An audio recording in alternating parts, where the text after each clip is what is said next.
What's up, everybody? This is the Front Door Show, and we are here recovering from flooded basements, the new emojis from Facebook and everything like that. This is May 18th. I believe it's a Monday. Yeah, it's a Monday because every day is so different. And today I have DJ Cisco.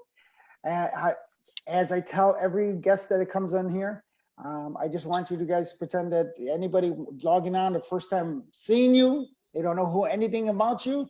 So give your introduction, your website, and who you are. All right. All right. My name is DJ Cisco. Born and raised in Chicago, North Sider. Websites include beattherapychicago.com. You can follow me on Facebook at Cisco Chajon. I also have a page for Beat Therapy on Facebook, Beat Therapy Chicago. I have a Mixcloud account, DEEJAY Cisco, so DJ Cisco on Mixcloud. And I just started a Twitch channel, so that is also DJ Cisco spelled out. So, no, interesting that you said that about the Twitch channel. So I went on your history of your, what's called, and just like any DJ, I did the same thing. We started doing the live mixing on the Facebook. I guess there was a bit of frustration in the sense that, getting knocked off. I'm guessing that's why you did the Twitch channel, correct? Yeah, I've been live about 6 times, and the last time I jumped on, I got kicked off, and I know exactly what song it was, and I knew it was going to happen. But I think, it's a learning experience for everyone. There's copyright laws, so we have to abide by those, unfortunately. But yeah, I think I'm going to make the switch to Twitch and maybe do a combination this Friday of Facebook and Twitch at the same time, so that way people can kind of migrate. A lot of people who are not video gamers or DJs really know about Twitch. So I think it's beneficial for people like us to kind of teach everyone else that there is another platform to watch DJs like you and I and learn and explore new DJs so they can find out what everybody else is doing around the world. Right. Well, I mean, what I think what's going to happen, and later on you'll hear about it, but there's more to it when it comes to the Twitch accounts and the other stuff that they're trying to do and stuff like that. By the way, while talking, I did make the watch party and stuff like that as well. So just in case you're sharing it as well. Yeah. Let me try to share it. Yeah. So one of the things is that there's a lot of, even talking to one of the DJs, Eddie Garcia, he was talking about, he did the live streaming with live 360. He was doing it back in the 90s, and I didn't realize it. And then obviously the government came in and changed that whole process, and it got rid of that and stuff like that. I guess it's something like what happened when NASCAM and when downloading and stuff like that. Yeah, so it evolves. It is evolving. Exactly. So I know that how many people are live streaming now, and how many DJs are out there. And it's a real tricky situation, because I know there's people that are in there for 2.5 hours, and there's people that get there for 2 minutes and boom, and they're done and stuff like that. Exactly. So it gets a little frustrating, and I get that. Yeah. But going back to you, everybody's safe in your household? Everybody's good in your household? Yeah, knock on wood, everybody's safe, everyone's healthy. Trying to stay home, unfortunately. Birthdays are being missed. My little sister just graduated from U of I, so she really didn't have her ceremony. So on that token, congratulations to everybody who just graduated, and happy birthday to everybody who's celebrating at home and parades and everything like that, and joining live streams with DJs. Happy birthday. Well, it's gotta be tough for you, because I know you're doing a lot of these parties, basically graduations, and so it's tough for the modern DJ right now, because we're just kind of lost in this, lost of money, lost of not being able to do all this stuff. Yeah, weddings are getting postponed. I have a couple weddings that push their dates back to June, July, but even those might get pushed back. So a lot of people are even pushing them back till 2021 to keep it safe. Right. So I know a lot of venues are even closing, not giving people their deposits back or charging people double to change their dates. So, there's a lot of uncertainty going on right now in the mobile industry, the wedding industry, the venue industry, bars, restaurants. This is affecting a lot of people. Right. So let's go back to you in the beginning. In the beginning. In the beginning, you said you were a North Sider. So when did you first start in this business? Being born and bred in How Chicago. did you get started? Being born and bred in Chicago, it's hard not to listen to the radio and to DJs, listening to WBMX, B96. I grew up listening to people like Bad Boy and Julian. And I always had that love for house music, music in general. Just growing up in my household, everyone was listening to music. As soon as you wake up, there was salsa playing, boleros playing, alternative house music. There was always music in my house. So I have two older brothers, and they had some friends who were DJs, and they're a little older than me, and they kind of took me under their wing. Saul Ready to Rock Ramirez. I don't know if you're familiar with Saul and Las Americas Entertainment. I know you guys probably did a few concerts at Alhambra, or you did one, I think, with Leslie Grace. Yep. And Pedro de Jesus, who's an attorney. He was a DJ back in the day too. So I would go to their house, they would give me some pointers and leave me in a room with 12 turntables and about 12 crates of records. And I was about 13, 14 years old. So I was just hitting those records and making mistakes and practicing and getting those pointers and just trying to hone in the basics of DJing. So it took me a good year after I bought my own equipment, picked up my equipment. I think I was 15. Wait, stop. You at 14 years old bought your equipment, or your mom and parents bought it? No, man, this was begging, begging, Mom, I want this, I need this, I want this. And she's like, nope, I'm not gonna buy it for you. You have to save for it. So 8th grade graduation money, I was saving money. Birthday parties, okay. I was saving money. So you figure, a good 2 or 3 years, saving up $400 to go buy some 12s on the classified ads, that's what it took, $400. I got 2 12s and a Gemini Scratchmaster mixer. And from there, just saving up money, riding my bike to Just Dance, picking up records, hitching a ride with my brother, going to Gramophone, picking up records, little by little, just practicing, picking up vinyl, practicing. And then about a year after that, I started doing little house parties, basement parties, started getting better, did a dance for my high school. I think by like 95, I actually threw my first event with some of my buddies from grammar school. I was 16. We threw an all ages dance at our school gym. And actually from there is when I met one of my good buddies, Adrian, DJ Sticks. I met him when I was 16. He was breakdancing and, I was DJing and the rest, it's just a lot of connections from there. I started doing weddings, quinceañeras. I went to high school with my buddy Raul Virgil. I'm not sure if you were familiar with Raul Virgil. I know Raul. So, what high school did you go to? What high school did you go to? St. Ignatius. Oh, okay. Yeah. So he wanted to get into DJing, and he says that I taught him. I really didn't teach him. I just set him up with the basics, and we kind of both learned together. And then we partnered up. We started doing mobiles together, and I think I was doing a family friend's quinceañera. I was probably 17 at the time, starting to dabble with Latin music, actually mixing it, salsa, merengue, mixing it back in the day with, very, very bad CDJs, but still not even CDJs. They were like the BSTs. They were just like one notch below the Denons. If you remember the Rack Mountain Denons, those were the best ones. But even then, once you press the button, the rubber pad would kind of get stuck sometimes. You remember that? So it was never,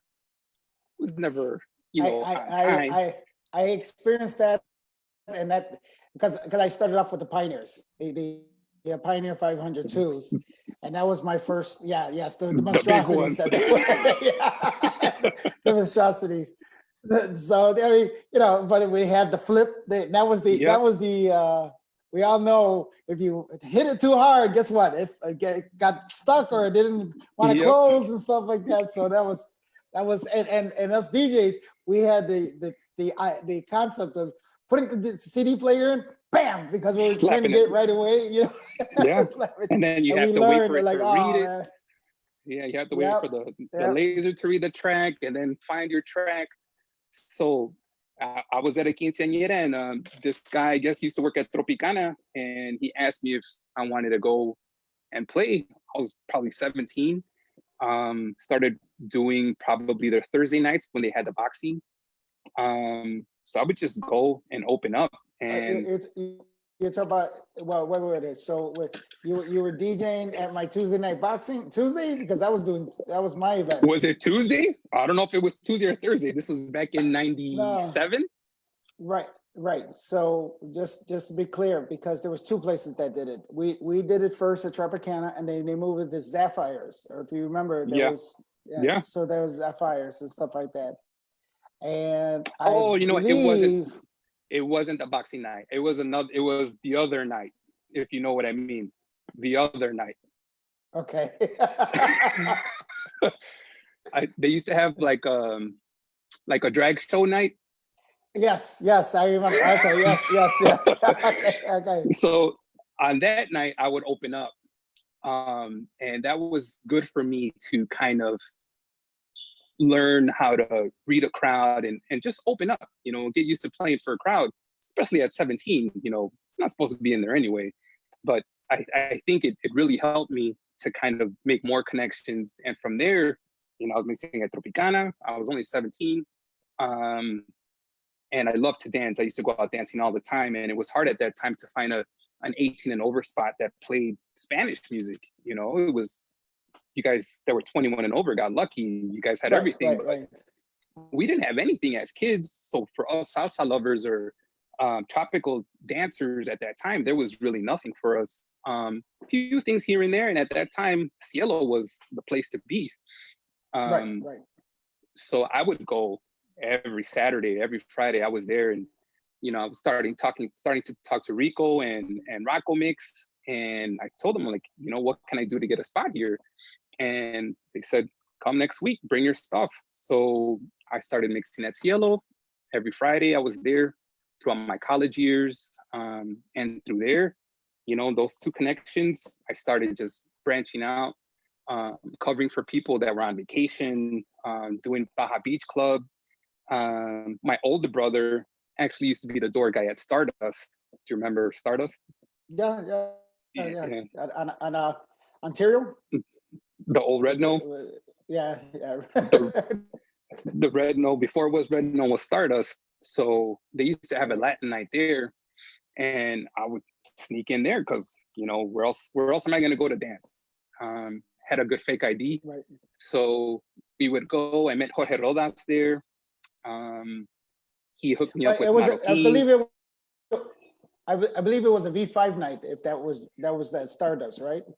Yeah. That was Volume Entertainment at the time. That was I remember, and that's where George used to work as well. I remember George was the DJ there as well, and then Edgar Marroquin as well. So I remember that was at that time those were the names of the salsa market, right? There was Edgar of course, but I was I was doing stuff at Tropicana. That was at that time and stuff like that. I remember it was me working with Ruben Pasmino at Tropicana, and then there was Volume Entertainment that got into because they had Babalu's. I remember they had Babalu's and stuff like that, and they were doing their lamp, and they had biology bar. Right. They had Alberto. Like so I think those connections, and I'm even passing up my days from the Orbit. I'm passing up Orbit days, the 18 and over parties, Mambos. These are things that I did before I was even 21. But building those connections, I'm very fortunate and lucky to have met those connections. And I think that's an important part of the industry. Doesn't matter how good you are. It's all about who the the connections, the relationships that you can build, so that way they give you that opportunity. And I was very fortunate very early on, you know, to have been able to play at some of these venues. And going back to Jorge Rodas and Marroquin, they started, you know, setting me up with these guest spots when they couldn't cover like 720. And I was mixing at 720 probably at 18, 19 years old. So we were talking about 99, before they shut down the first time. So, and then from there, I met like Wesley the Whiz Kid. He was on the first floor. You know, I met tons of bartenders there who you know, are still working. So, you know, before 21, I was making a lot of relationships, and it kind of paved the way for the rest of my career in the industry. I think some people don't realize how close this industry is, and you mentioned it with the bartenders, because it was more than a dual factor. It wasn't just the DJs that brought people; it was the bartenders that brought people. So, you know, shouts to all the bartenders out there, because I know that was a key to a lot of places, and I know that whenever, you know, there was, if you want to call it a social aspect of it, it was, you know, Homero, Nikki, and all these people that we know that have been Ice, you know, I mean, we could go out, and these guys are legends in the Chicago industry and stuff. And these are people I've known for, you know, 25 years. You know, you think about it, it's 25 years, you know, these people. So I think the promoters are very important, the DJs are very important, and definitely the bartenders. You know, you definitely cannot forget the bartenders. Yeah, I think we kind of that those are kind of the unsung heroes of the industry that nobody kind of, like, we obviously, you know, if you know, because I've been talking to DJs and promoters and, you know, and artists and stuff like that. And one of the things that I would love to do, and if there's any bartenders out there that want to talk to me, please, that you know, you're part of this industry. You make up this industry as well. It's not like, you know, it's not just us. You know, I don't want you to think that it was, because I know for a fact, and perfect example, at 720, you walk into 720, and the first person you see was Sonia and Mike at the first floor. And it was like cheers, you know, everybody, you know, like, you know. Before you went upstairs or downstairs, you went straight to them, said what's up, you know, they hooked you up with something, and then you go to whatever floor. And the perfect example is that they say, hey, what's up? And they would get your drink already. They would cook, you go, whatever you're drinking, they would plop it right in front of you. And many times. And you know, as a customer, besides being in the industry, as a customer, when you see that they give you that drink, you're like, oh, here's the first $20. You know, and sometimes you spend more money getting hooked up, you know, because you're getting hooked up and you want to take care of them because they're taking care of you. That's the nature of the business. Hey, I tell this to everybody. I give advice to everybody. When you walk in there to say hello, walk in there with a $20 bill in your hand, and when you shake their hand, give them that $20. I remember some people were like, they didn't even give you a drink. I said, trust me, there's the extra little pour, there's the extra, you know, if there's a line of people, they see you. And they see you. They don't, you're not waiting. We don't even have, and not only waiting, dude, many times, there's a line of people and stuff like that, and they're taking care of people, and they're making my drink while they're making everybody else drink. And they're literally like, Prieto, and they hand me the drink over to everybody like that. I didn't even have to communicate with them. They and then you have everyone looking back like, who's this guy? Didn't even wait in line. You know, they're looking back because you're getting your drink before they do. But yeah, you have to take care of each other. And I know a lot of bartenders who referred me to other promoters, and they were saying, hey, you need to book Cisco, or you should talk to Cisco. And hence there's the connection. There's that networking per se. Important. I mean, let's you know, that you mentioned earlier, growing up, you said something that was very key, and I was like, oh wow, I didn't know that you played at the Orbit. So they that was that's how I met Eclipse. DJ Eclipse from the Orbit. He was doing out there. And Orbit was one of the clubs that are no longer there, but everybody, you know, that was kind of the the place to be back, I want to say 95, 94-ish. And You know, and actually playing there actually kind of made me open my repertoire and forced me to play tropical music, forced me to play salsa merengue, because everybody was a house DJ or an underground or a techno DJ. So if you wanted to get on the flyer, I needed to be that last guy who's playing those tropical songs at the end of the night, because all my friends were on the flyer. They're like, man, flyers booked. Yeah, everyone's mixing for half an hour, 45 minutes. For a DJ, that's nothing, you know? So I had to figure out a way to separate myself from all the other house DJs. And that's when I started playing salsa, merengue, you know, bachata wasn't around that time, but that's how I started getting more bookings. It was just because they started seeing me as the tropical DJ. Right. So you're now 21 and over. You're playing at these clubs and stuff like that. And what happens after the WizKids 720, the second time of 720 and stuff like that? What? Let's see who's calling me. Oh, Jesus Christ! It's a bartender. Your drink is ready. And he's probably seeing me online. He's probably trying to reach me. So around that time, I was still in college. I was at UIC, and I was doing a lot of events for, you know, PRSA, for the Student Association, doing 720 once in a while. And I started teaming up with Stereo, or back in the day, SAP, with Leon and Lewis. They were doing Baja Beach Club. They were doing Voyeur. I can't even remember some of these places' names anymore, because there are 5 different names already. Glow. So around between like 2001, 2005, I was mostly just sticking with SAP, and then Stereo. They were doing Sapphire, Andromedas, you name it. They were trying to battle with the competition. There was enough room for everybody, but at that time, everyone was pretty loyal to whatever promoter they were working for. You know, if you were working for Leon and Lewis, you weren't really mixing anywhere else, and kind of vice versa. And they wanted to maintain that loyalty amongst their DJs. And, you know, before 9/11, you know, that's kind of how the business was. You can charge to get in. You know, you had to be loyal to your promoter. You had to dress up to get into clubs. All of this was pre 9/11. So, you know, that's where I was. And then 9/11 hit, and then the industry took a hit for a good 4 or 5 months. And then that's when, like, Buzz Thursdays kind of started launching. Leon and Lewis wanted to do a Thursday night hip hop night. Obviously, it wasn't just hip hop; it was an open format night. But, you know, with that night, I think the weekend started coming back, and the weekend started on Thursday again.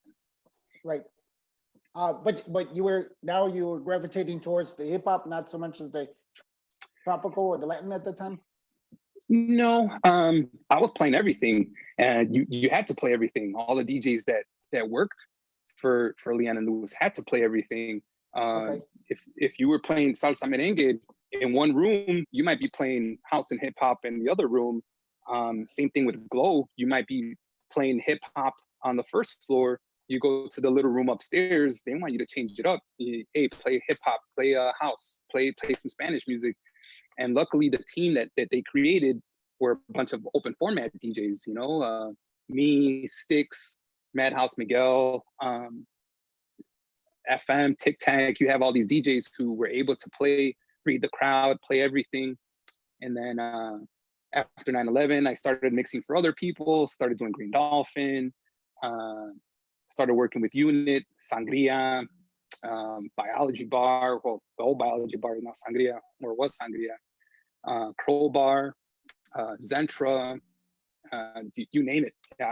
You name a club, I did a guest spot there. I was probably there. Sound Bar, Spy Bar, you name it. Anywhere River North, downtown, I was probably there.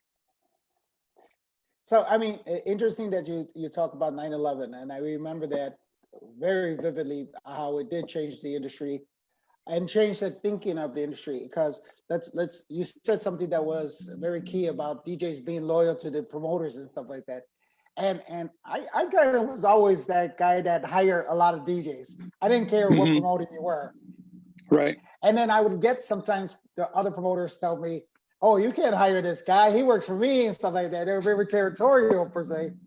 Yeah. And me, I couldn't. I guess I was a different type of promoter, just because I knew you guys as friends, not Right. just like Right. I didn't look at you as, okay, or here's a dollar bill for me, blah blah blah. I just, like, I would hire and I would hear it. But I remember that 9/11, that kind of changed everything, because there was not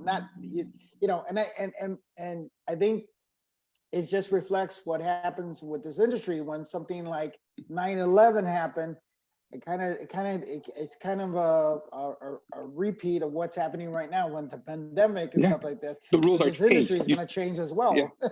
The rules Yeah. are changed. So, You had competition working together. You had people teaming up on nights because you couldn't charge $20 to get into a club anymore.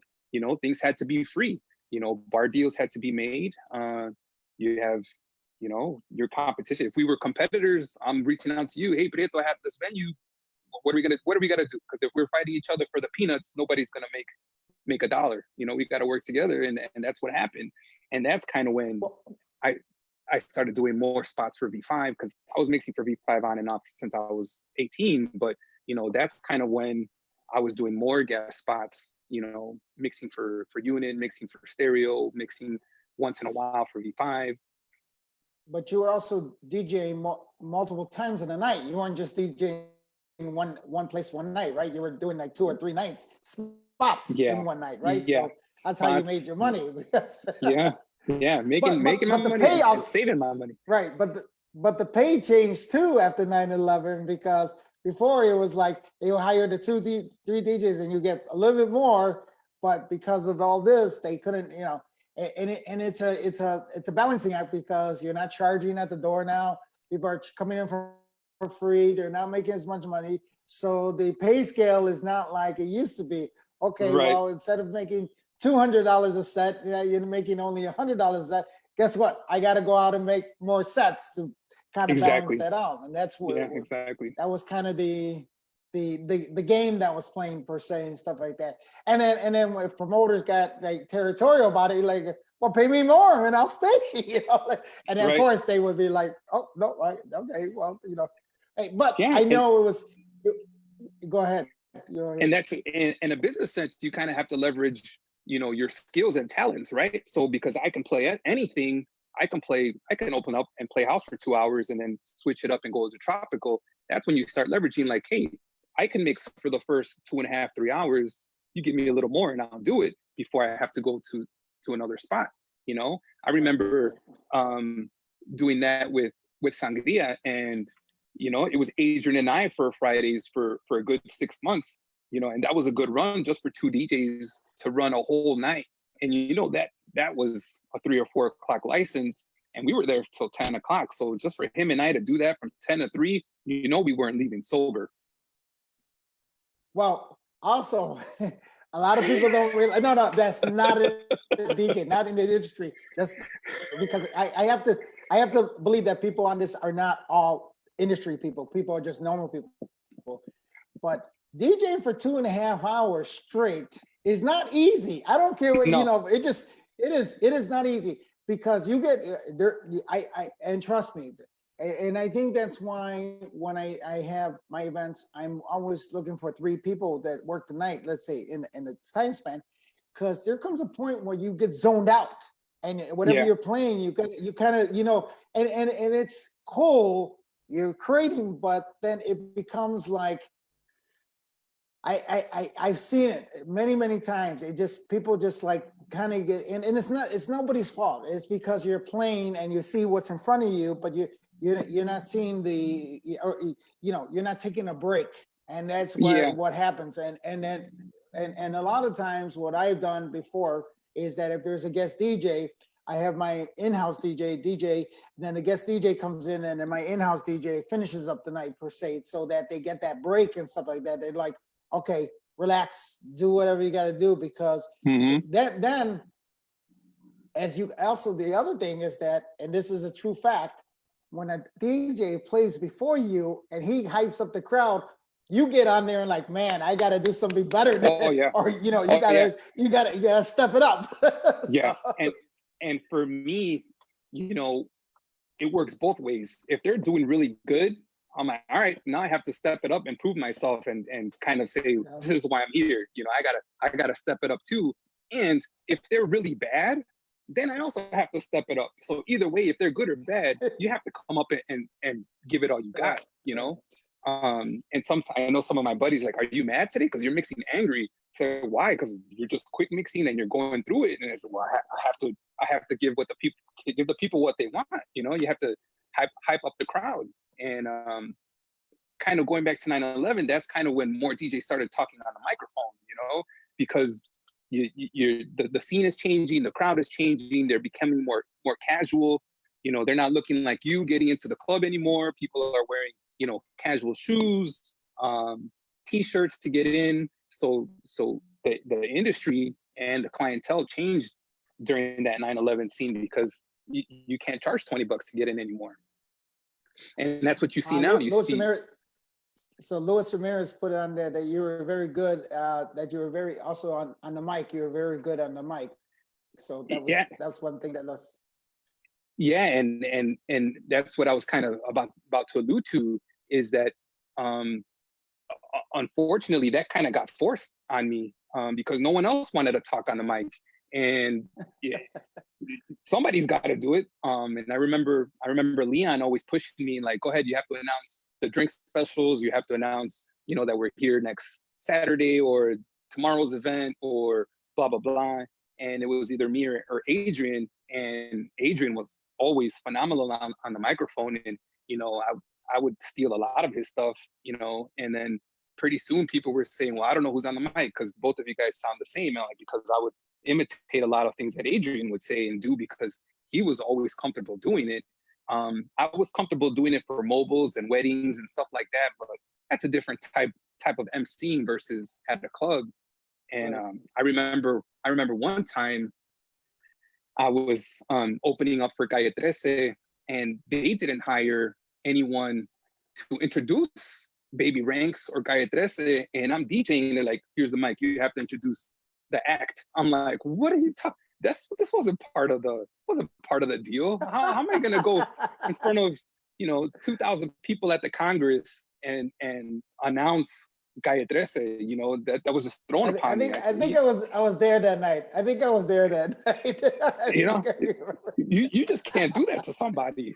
I said, you need to give me a couple shots. I need to relax a little bit. I need to kind of figure out what I'm gonna say. I'm DJing, and you're telling me that I got to do this too. Like, come on. But I think that helped, you know. But I mean, you know, those. I guess, put in that situation. I mean, the 2,000 people and stuff like that. So after you did it, so what did you, after you were done, were you like, oh, it was a lot easier than I thought it was going to be? Yeah. After those first initial nerves, you kind of get over it. And right. you do it, you knock it out, just like anything else. You dive off a diving board once, you can do it again. So I think from there, people started saying, oh, okay, he's also an MC, you know, you can hire him for an MC. And actually that's what happened last year at the St. Procopius House Fest in Pilsen.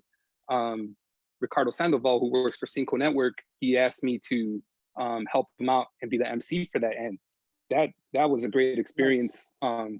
Doing that in Chicago, in your hometown, being a house music lover that I am, being with all those great DJs, DJ Jess, Aura, Jesse de la Peña, and I asked Adrian to introduce me because I'm not going to introduce myself. You know, I was mixing there as well. So just having all those people there. Are you there? You're frozen.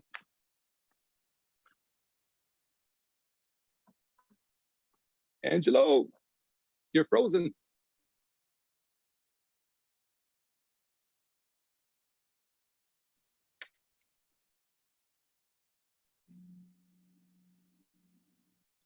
Hello.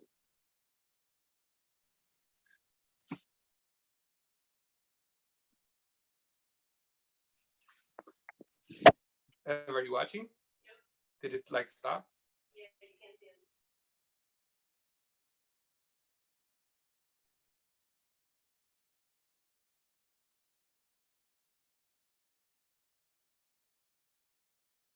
There.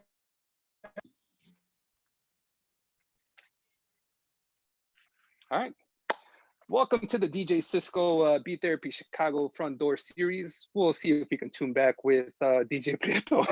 Let's give him a few minutes and see if he jumps back on. I was just kidding. I'm not taking over your show, Angelo.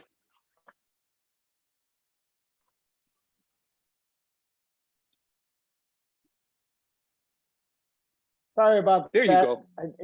It has done that quite a, you know, it does it every so often. So I'm hearing you talking and you freeze and stuff like that. So I was gonna take over your show, man.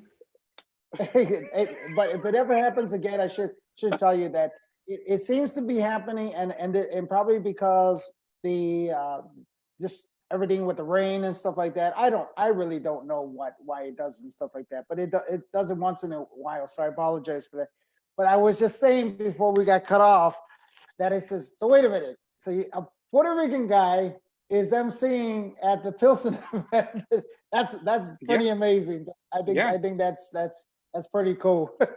Yeah. And like I said, it's all about the relationships. Working with Raul Virgil before, when we were in high school and working at the Orbit, you meet a lot of people from the South Side, and it's all about building those connections. I was DJing for Euro, for Millennium, and then when we got into the 21 and over scene, they were still booking me for other things, tequilas, dejois, different events. So it was good for me to kind of network with the North Side and the South Side. I know a lot of DJs on both sides that unfortunately they don't venture outside of their comfort zone. They get stuck in one side of the city, and then people might not know me in the South Side, but they might know me in the North Side, and vice versa for other DJs from the South Side. And it's unfortunate because there's talent on both sides, and everybody should be working together, right? No, I agreed. And like I said, you hit it on the spot as far as the questions, because I think that's, and you came in probably about 10 years after I did in this industry. But one of the things that I remember specifically because of the mixtapes that I did, that my caliente mixtapes, Mm-hmm. I remember there was a divide. And this is pre 9/11 per se. There was a divide because I remember there was always Northsiders and Southsiders. They would be like this. Madison Street would be the boundary, and then people, and this is a true story. I had a cousin, and she goes, "Oh yeah, I go to Prime and Tender and stuff like that." And I go, "Have you ever been to 720?" She goes, "What's that?" I'm like, oh my God, really? And I used to joke with her. I says, "What are you afraid? Going past Roosevelt Road and getting a nosebleed or something?" Like that was, but it's unfortunate because they were stuck in that situation. And then at the North Side, there were people that was like, okay, they only handle the North Side and they would never go downtown and never go to South Side. And I think that where it changed. And I think a lot, and I don't know if it happened to you, but I seen it. The tropical aspect of it changed the crossover because now everybody to the South Side wanted merengue. Everybody wanted, because it was that. Wait a minute, this is good music. It wasn't just, and let's be honest with you, on the South Side there was a lot more cumbia. There was a rock en español, and there was a Spanish more rock, alternative. exactly. Right. And on the North Side, it was more salsa, merengue. That was kind of that was where, and house had its own kind of their group of people on the North Side, and on the South Side, obviously freestyle and stuff like that was on the South Side. But I think when I seen the Latin aspect of it, all of a sudden the Latin aspect of it is like everybody can join in, everybody had fun and stuff like that. Exactly. And that was when, Los Hermanos Rosario, that was the whole, Like it the was just merengue hyped and golden every, era. Yeah. right, The, right, right, I think right. the The merengue golden era, Merengasos, because no one needed dance yeah, lessons to dance merengue. Everybody was dancing merengue in their quinceañeras, at weddings. So why not do it at the club? And I think you're right. It did unite everybody, especially with big venues like 720, where you have different floors that play everything. You didn't have to go anywhere. You can go to a house club on the first floor, listen to Spanish rock on the second floor, have merengue on the top floor, and dance the salsa in the basement. You had everything in one place. right. And I think that's where and I give shouts out to Tony, because that was exactly what you said. You didn't have to go too long. You didn't have to club hop. Whereas before, No club if you hopping. wanted to get right, you got it all in one place, and hence the four Right. floors. And trust me, and I was working at doing Club PM at the time, and Tropicana Club PM, and I remember Club PM specifically because I decided to do the multi floors, because I learned that from Ed Tunney. Is like, oh my God, that's so that was the difference with Club PM, because we were 18 and over, and obviously 720 was 21 and over. And when we did the Club PM, I remember that was the whole thing. Oh no, we need a floor of dance music, we need a floor of tropical music, and a floor of, so there was that variety that you can go back and forth, and you can have that not that somebody had the option of saying, oh, well, I'm going to go to the other club, it's that time, I'm done. If and I know for just in general, the industry, being in the club for 3 hours is a long time being in a club per se, in one place. Yeah. So unless you give them that option to do multi floors, then it doesn't feel like 3 hours per se. Right. If you're one place that's playing one style of music, you're there for 2 hours, and then like, let's go someplace else, and let's go. That's the way the industry is.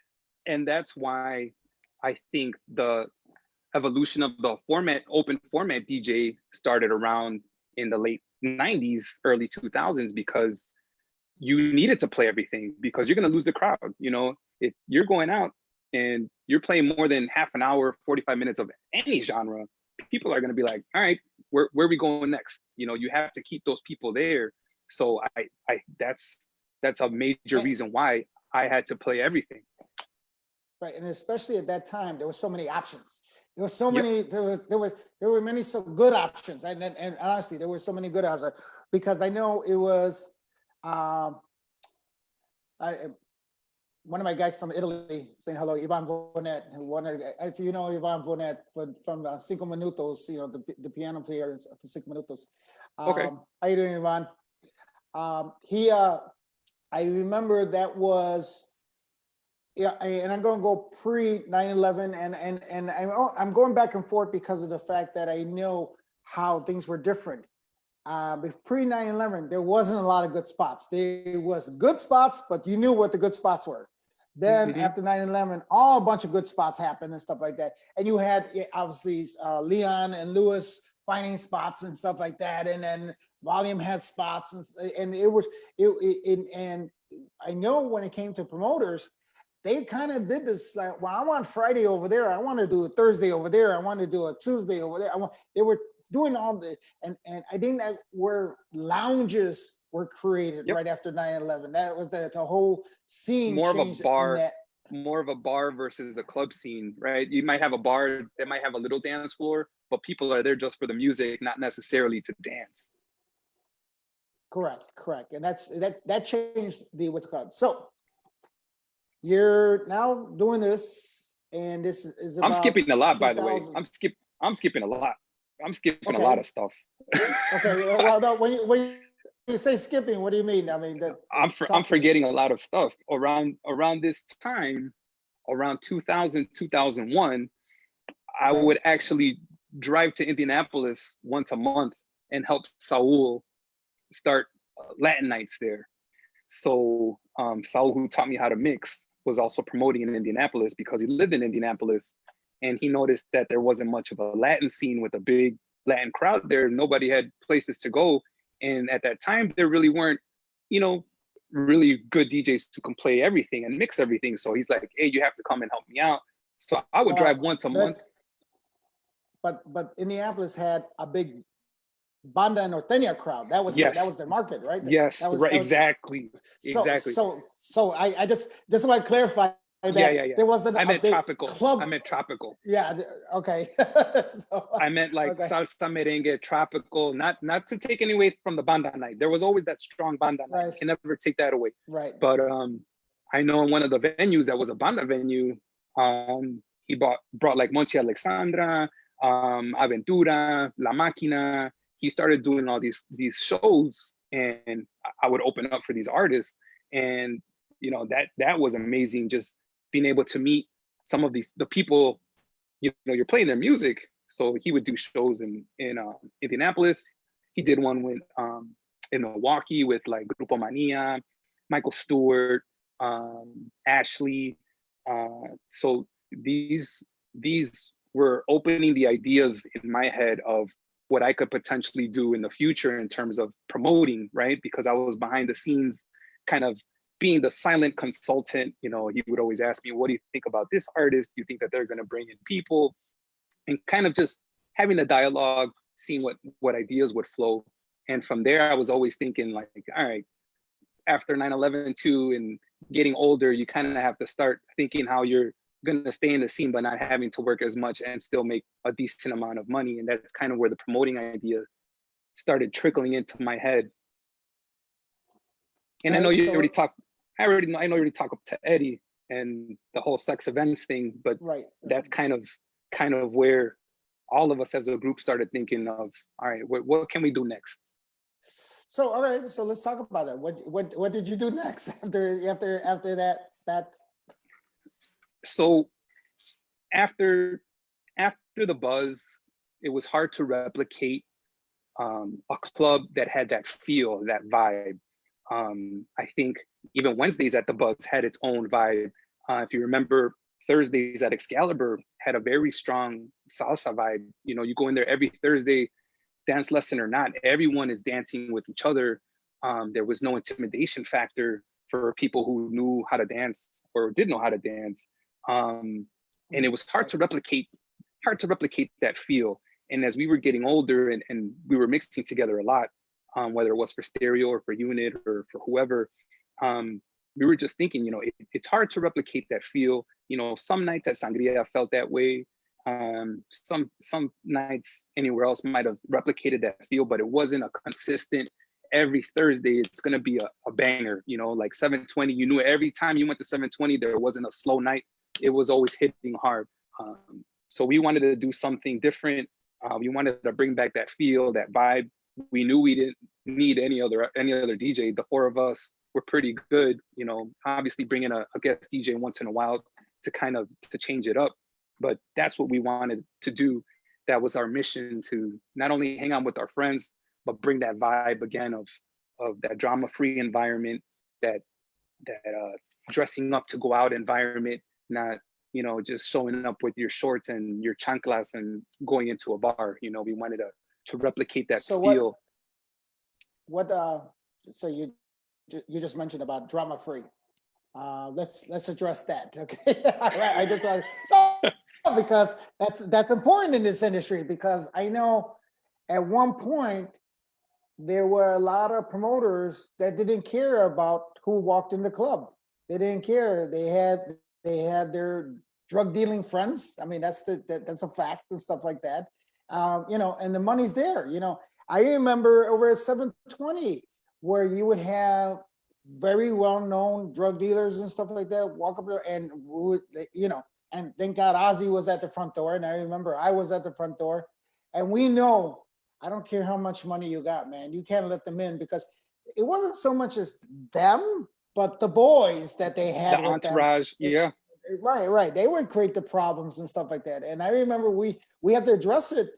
I mean, who doesn't, as a club owner and as a promoter, who doesn't like the guy who's dropping, thousands of dollars at the door and stuff like that? Right. But, it was more headache than it was worth it and stuff like that, because then look what happened in Green Dolphin. That's a perfect example. You didn't want to lose that.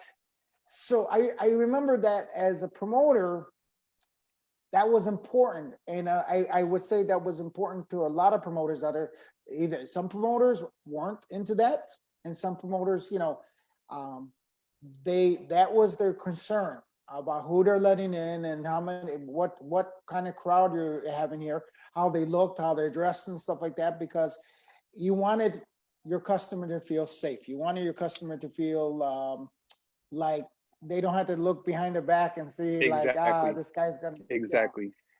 And I And- think I'm gonna keep referencing back to the Buzz because I was there for 7 years, but because it was so popular and there was always a line around the block, I think it was the silent understanding that if there were, people in that industry of the drug dealing industry and they had a competitor, they would be on separate sides, separate bars, and they would never fight. There was never drama at the Buzz because it was kind of an understanding like, hey, this is a night that was built from scratch. There was nobody in there for like the first month at the Buzz. That was a hard build.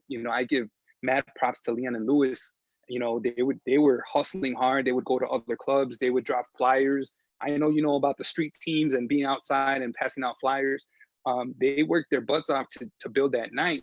And I think people kind of understood that. I think the drug dealers knew that. They knew you can't start a fight here because then you won't be back. And that's the hottest Thursday night in the city. You want to be back there. Yeah. So that was that unspoken code. So then you're telling me then you decided to come up with your own promotion, right? That's what happened? Yeah. Being in the industry, certain promoters, there's always that financial aspect, right? It's a business. Some don't pay on time. Some say I get you next week, and then next week becomes a couple weeks, and then becomes a month. And then, being in the industry for so long, you kind of get tired of having to chase down somebody who owes you money, right? So I that was another driving force of why would I need somebody to promote the night if you, I, and somebody else can do it ourselves? So we were kind of cutting out the middleman, and it was an experiment. It was all for fun. It was for our friends. It was for us, and it was lucrative for a bit, and then we kind of outgrew that too.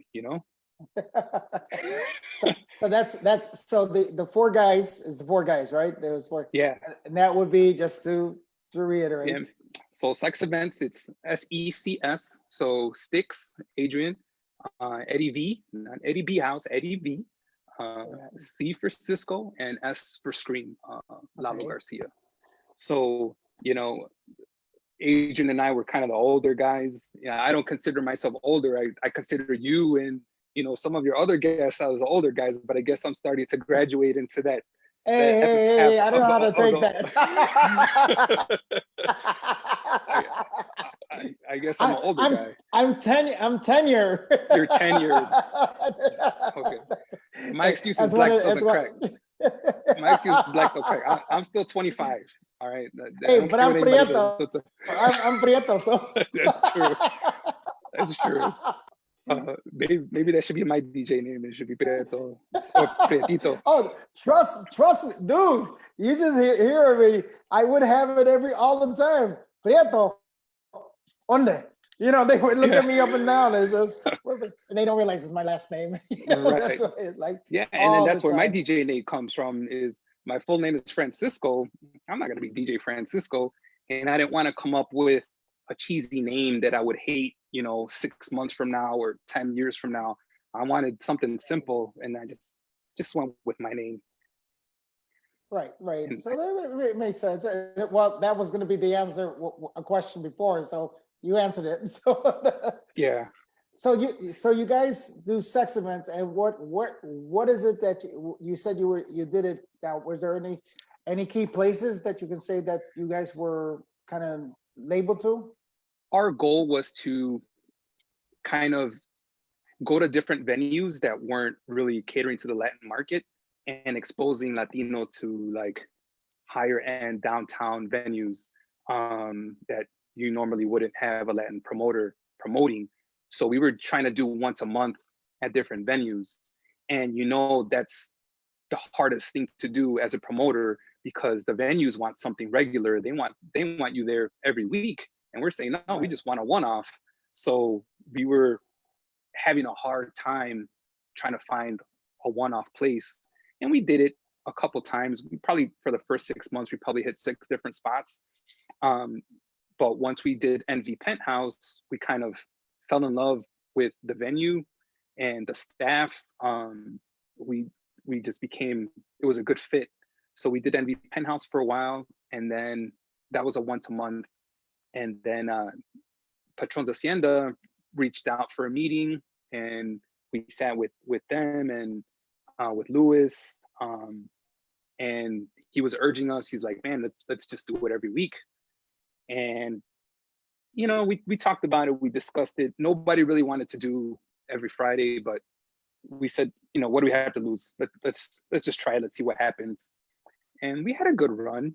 I don't know how many years it was, probably 2 or 3 years, but it was a good run. And then, you know, everyone's going through their life transitions. I got married, you know, Adrian had a kid, had a couple kids.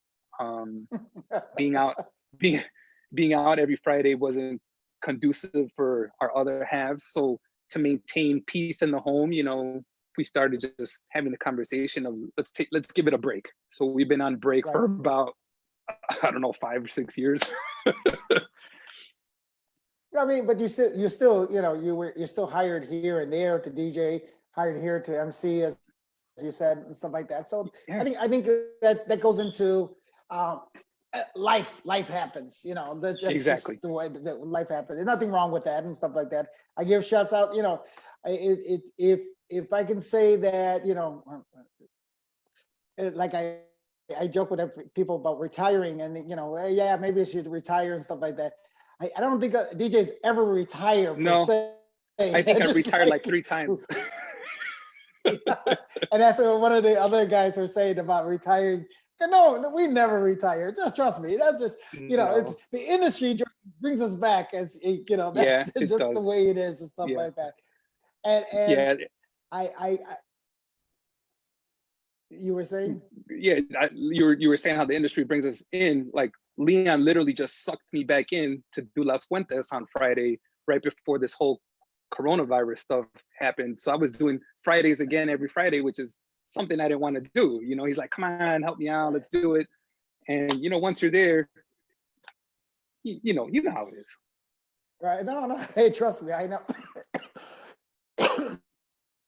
Well, I know it's a tough situation when, again, you have your family, you got, or if you have any kids or no kids and stuff like that, and especially if the kids are young. I mean, trust me, I give a lot of credit to, but one of the things that, and Luis Molina, that's which got, he tells me the same thing, that his DJing aspect of it is his break from the norm of the household and stuff like that. So it's kind of like, all right, babe, I gotta go and be with the boys for a moment, because you know, it kind of just let me have my time. Therapy. It's called therapy. Yes. It's therapy.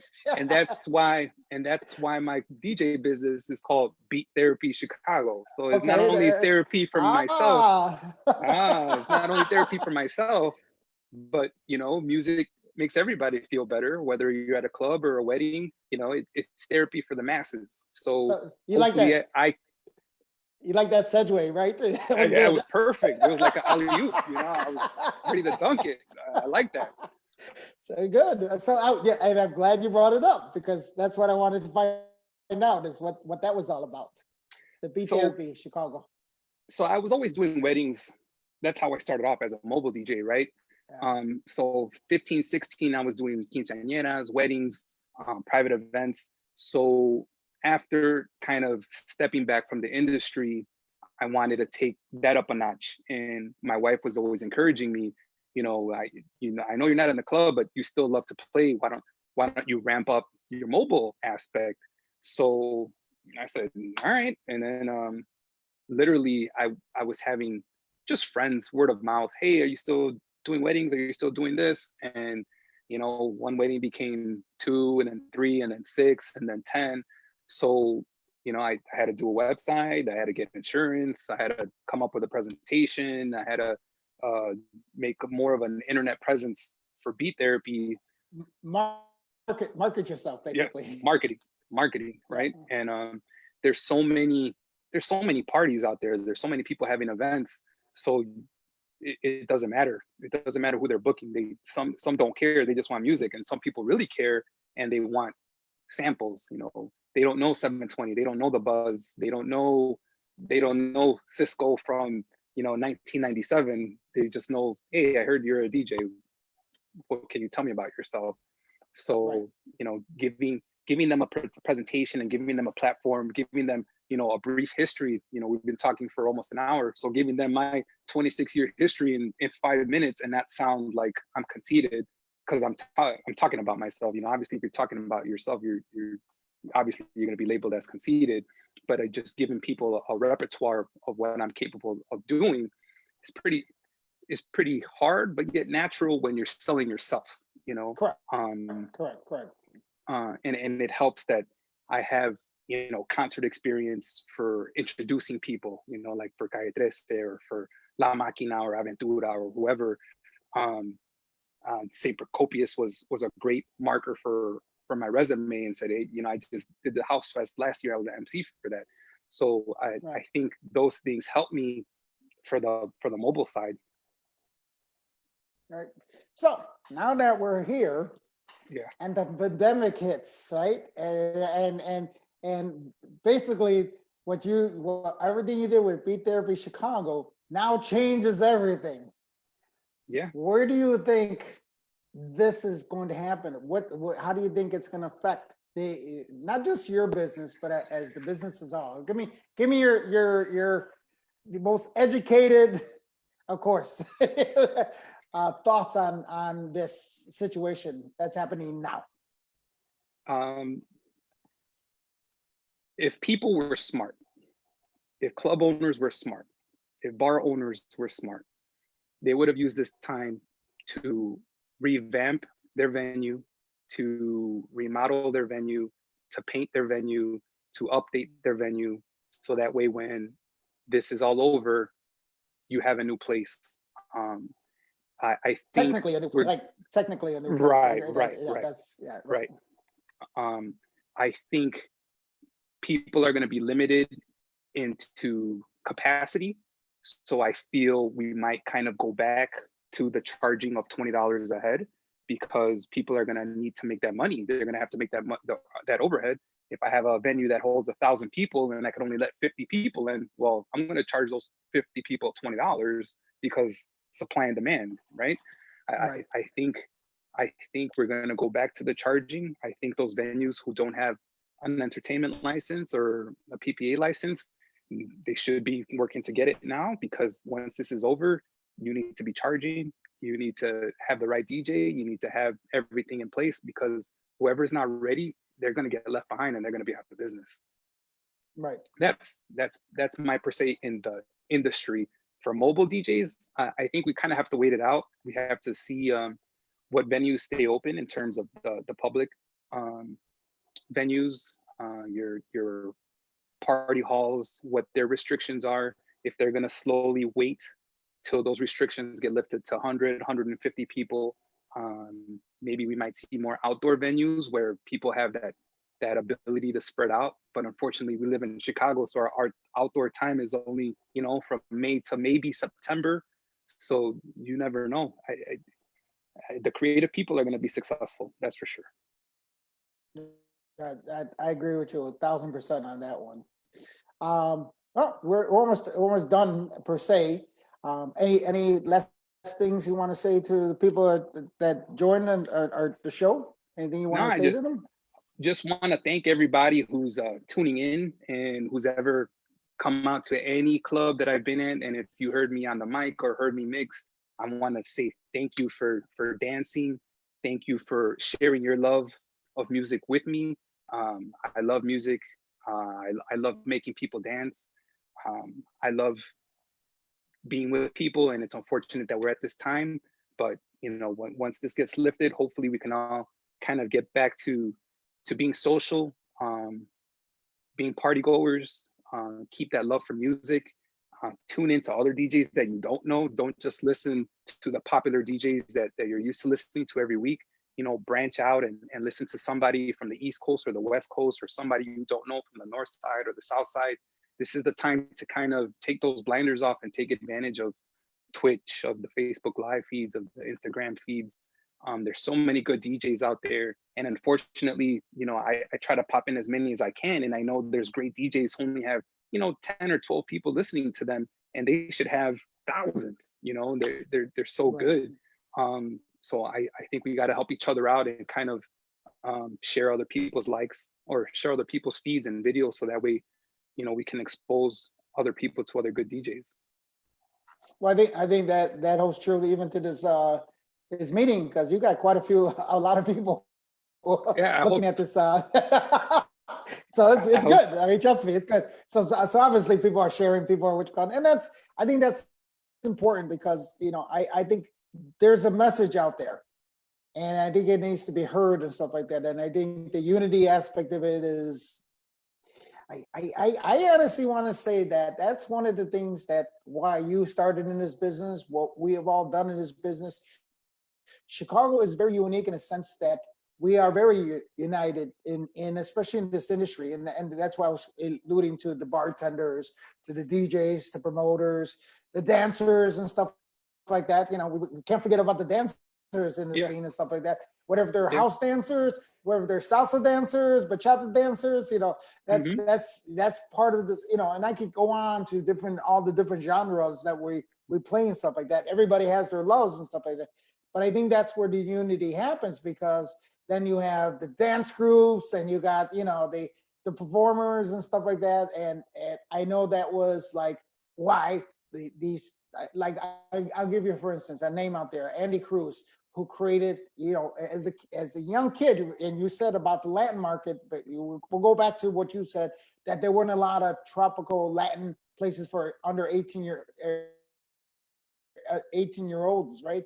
So it was either go to a teen club, or I know, like with Andy, he created a group of dancers and stuff like that, where they can get the what you call, so they created Los Jóvenes de Swing. You know, obviously that's where, so I think that's where it went in that age, back when everybody was 15, 16 years old. You know what? I can't be in a nightclub, but if I come up with a dance group, I can get my dancing in somehow. And perform, right, exactly, and perform in the 21 and over club, because we used to have them perform all the time over at Tropicana Club PM. You know, they were 21 and over, but we understood. Obviously, mom and dad would be there and stuff like that. They would be sports for them. So that's what I say. I think that's where Chicago has always been really good at showing unity in what you call it, and that's what we need to do. And I think that's the only way, you know, they say we're doing it together and stuff like that. We'll get through together. I think this is important with everything that's going on with the pandemic and stuff like that. So Cisco, anything else before I cut out? Just wanted to wish my wife a happy birthday. Her birthday is next Tuesday. So on that note, I will be doing a Facebook Live mix this Friday. It might be a couple of hours, because a lot of people have been asking me to do a tropical mix, and I've been kind of catering to the house crowd. So this week is going to be, you know, a little bit of everything. I want to thank you, Angelo, for always being sincere with me and always straight up with me, and always being a great leader in this industry, and for helping me out that one time that guy got slammed on my car at Buzz. Remember that? Yeah, yep. I remember. So, thank you for helping me out, and I just want to say thank you for having me, and thank you to all the listeners and anybody who's ever been to anywhere where I've been, or shake my hand, or said, hey, thank you for playing great tonight. I just want to say thank you guys for tuning in and listening. All right, that's the front door show. Don't go anywhere, Cesar. Cisco, I'll be right with you. All right, thank you guys. Appreciate it. Don't forget, tomorrow, same time, 8 o'clock.